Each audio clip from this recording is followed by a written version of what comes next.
Your strengths will only take you as far as your weaknesses will allow. Welcome to another episode of Self-Employed Success Secrets, Monday edition with me, your host Marcus. On today's episode, we're going to do something a little different. Today, we're going to decode a phrase. Okay, now you probably heard terms such as, oh, you're your own worst enemy, or get out of your own way, or the way to get to where you want in life is to look at the man or woman in the mirror. And today's phrase we're going to decode is that you're stopping you. You are stopping you, okay? Now, you've probably heard people who are successful say this, or other people, your friends, family, tell you these things. Oh, you're the only one stopping you from getting where you want to go. But what exactly does that mean? Okay? Does it mean, oh, I got to reform my personality? Oh, I've got to, I have to think about things a little bit differently? But I'm going to tell you what it means. It means that your vices are stopping you, okay? I'm going to say it again. Your vices are stopping you. Your sin, your faults, your folly are stopping you from where you want to go. That's what the phrase, you are stopping you, means. Okay, back to my original point. Your strengths will only take you as far as your weaknesses will allow, okay? Sin is a weakness. Your faults, your errors in judgment, those are weaknesses, okay? For example, fear. That's a big weakness a lot of us have. And remember, one's life shrinks or expands in proportion to one's courage, okay? Life will get better or worse depending on how far you decide to get away from this monster of fear, this treacherous, terrible animal of fear, okay?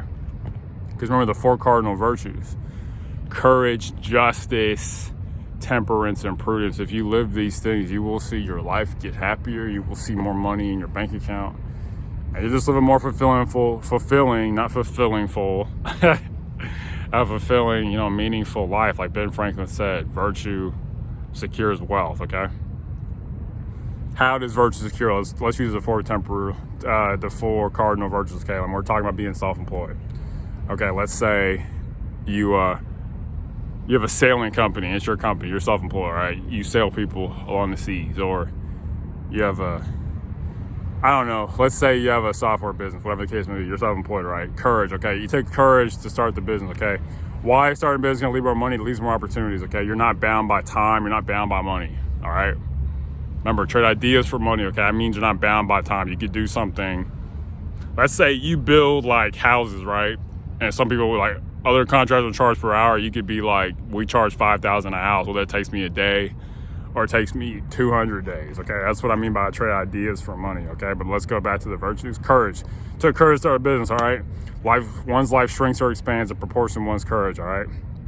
Temperance. When you get the money, you got to be self-controlled. You can't spend it all. You can't go to Target and spend it all, or go to Paper Source and spend it all, or Amazon.com and spend it all, okay? Courage.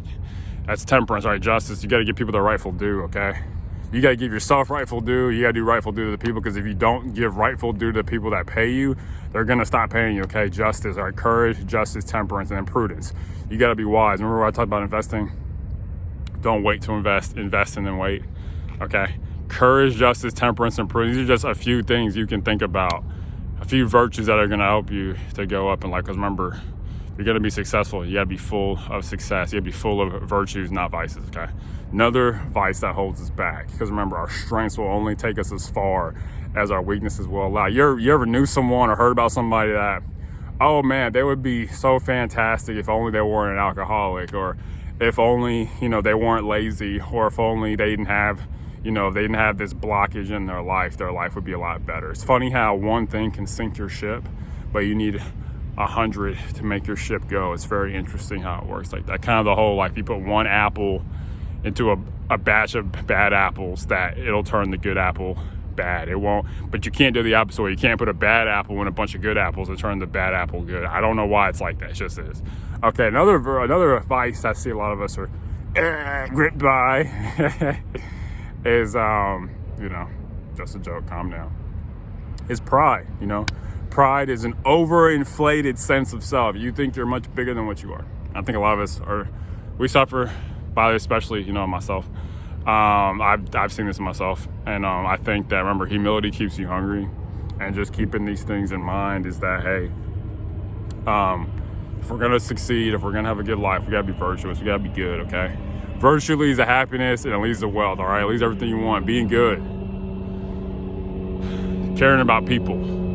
This is why I talk about self-love, all right? Self-love is the foundation of success. It's the number one thing you need for success, is because when you love yourself, you won't harm yourself. And I used to not know, there's a verse in the Bible that says, love does no harm to a neighbor, okay? We're gonna love ourselves, we can't do harmful things.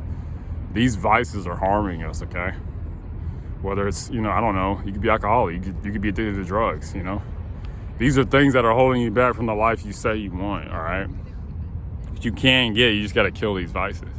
You gotta get rid of them, if success is that important. Because remember, you're either gonna pay the price for success or you're gonna pay the price for failure, all right?